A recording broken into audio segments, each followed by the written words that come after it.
Darcy's Corner. It's April 7th, I believe. Hold on a second. I just checked with my computer, and it's the 7th of April.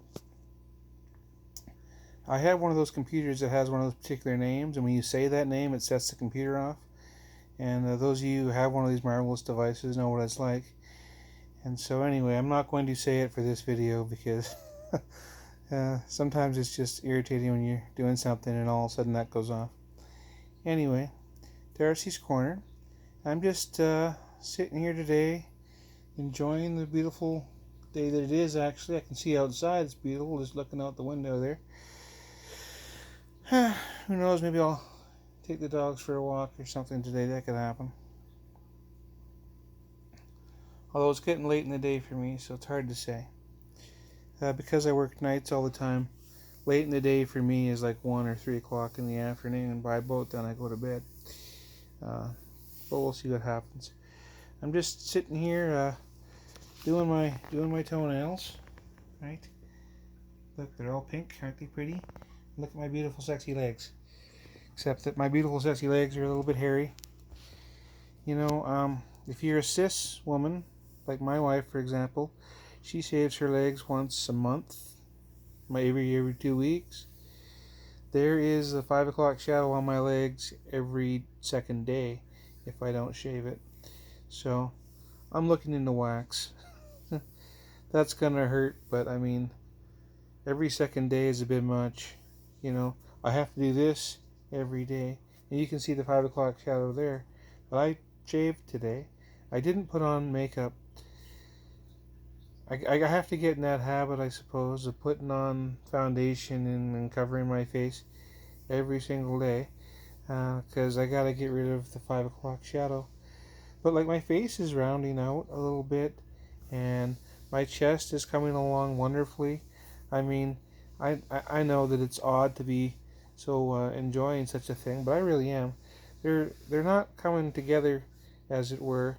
They're kind of going opposite ways, but you know, there's women in all shapes and sizes, so we just gotta roll with what we get, I suppose. I'm not a Build-A-Bear, you know.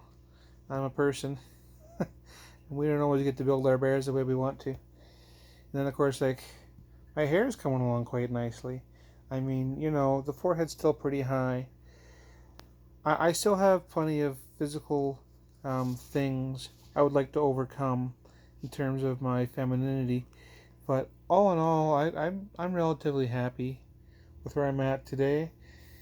Oh, I think we're at like maybe 14 months now of hormone therapy, and I came out the previous July to my spouse. I was kind of coming out before then to myself, but the previous July I came out to my spouse long before the pandemic, right? So it's been an adventure. I'm watching different YouTube videos of people, and I'm watching them debate whether or not it's important that people recognize pronouns, and whether or not it's important that trans women are women, or maybe you believe that trans women are really just men, and sure, they're trans, but they're men. And like, you're kind of, people who get into that debate are like, they're debating biology, really, right? You could say that trans women are male, but they're not men. That would be a more accurate statement, because I'm watching this one older lady, trans lady, and she's talking to these people who were buddies with Jordan Peterson, and they had him on their program. And if you don't know who that is, God bless you. I'm not going to bother educating you on that individual. Like, he's Canadian, but we won't, like, you know, so is Ted Cruz. Like, we got some morons up here, too. They exist. Hold on a second. As you can tell from my beautiful camera work, it's all being done on my cell phone. I do have an actual camera, but this is much easier and loads directly to to YouTube. And you probably notice from my edit jobs that I don't really edit much. I don't add special effects, or there's no blurb up here. You can't subscribe to that. I think you can subscribe to that one right there, because up on the YouTube video underneath there's a subscribe button there that just naturally shows up. But don't worry, no one ever uses it for my account, which is fine. I'm in it for the glory, really, not for the recognition. Yeah. I see these people have like 40,000 followers and 10,000 followers, and they're all these millennials and these Gen Z punks. I'm just like, well, whatever. we all play the game at the level we play at, I guess. Anyway, I really am liking who I am today. Like, I'm looking at me adjusted to myself on the couch here. I mean, I was not this person this time last year, for sure.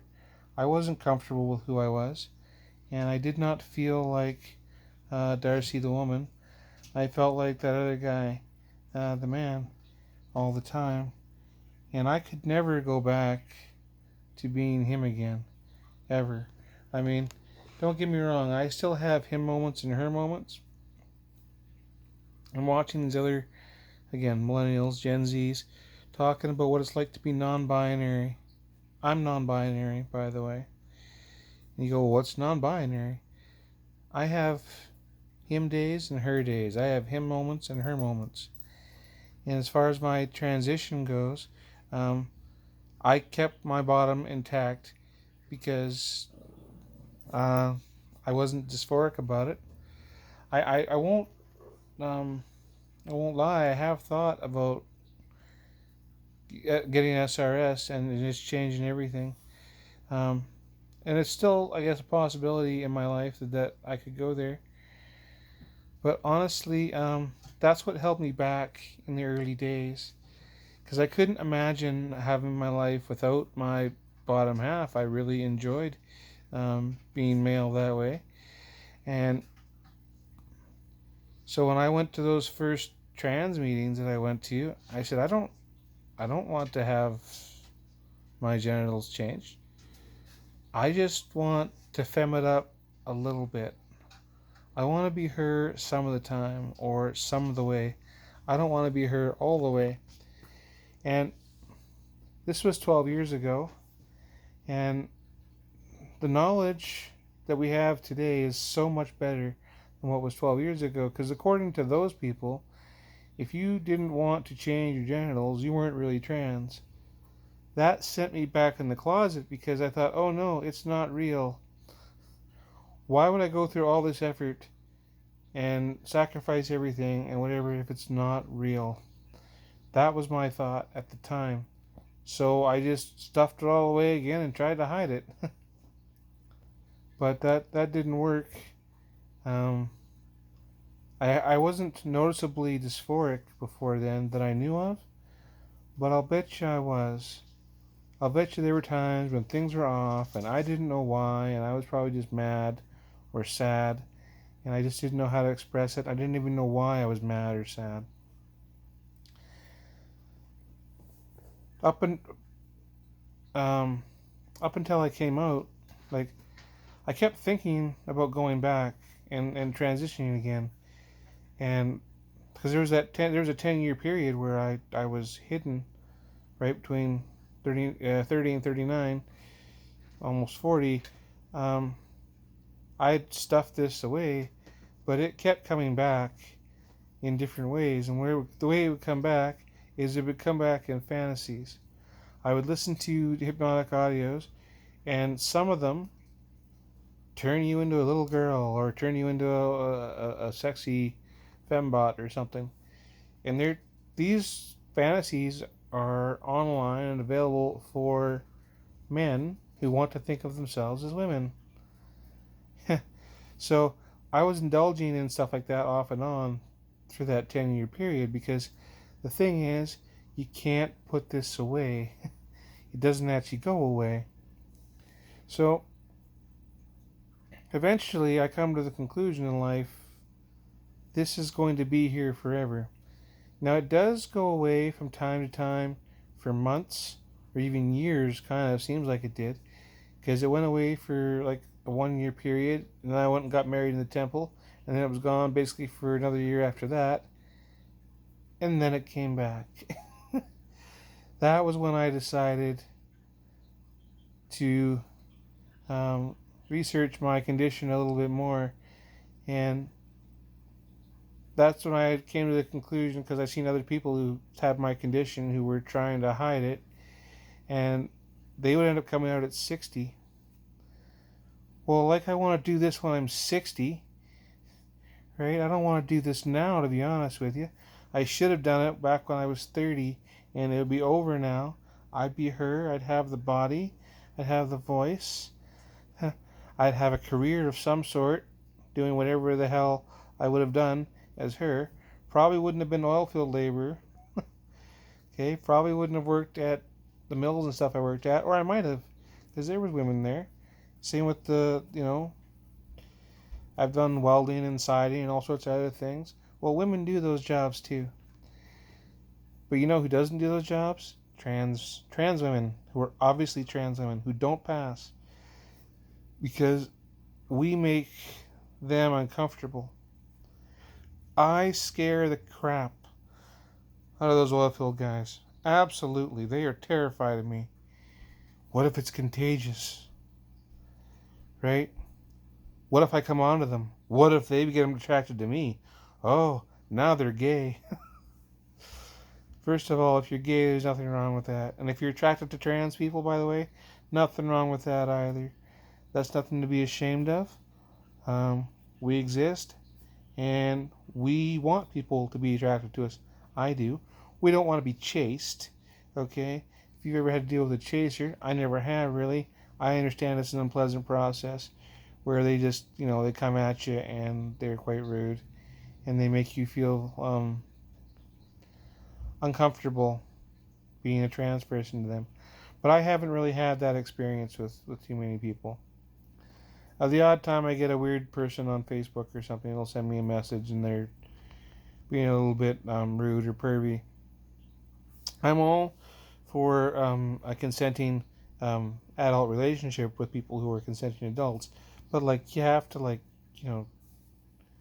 talk to a person and make them want to consent to that type of activity. You can't just assume that we're all just sex slaves meant for you. That's not the way that works. We're human beings. We want to be treated like human beings, and generally speaking, just be polite to us, and we'll be polite back, and that's how that's going to work. And that is how it works mostly.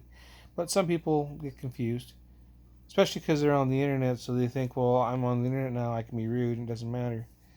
You're talking to a person on the other end of that screen. So even if you're revealing your real self, maybe your real self needs to be polite if you want to have a pleasant interaction with a trans person. And don't worry, there's plenty of trans people out there who will have pleasant interactions with you. Okay, we're just like everybody else. I promise. Anyway, I don't know if I'm going to post this. Of course, I say that and that makes me post it, but it's a lot of ramble. I don't know if there's a point to any of this, other than I am just enjoying my sexy legs, even though they are super hairy. So, that's it for now. Darci's Corner, out.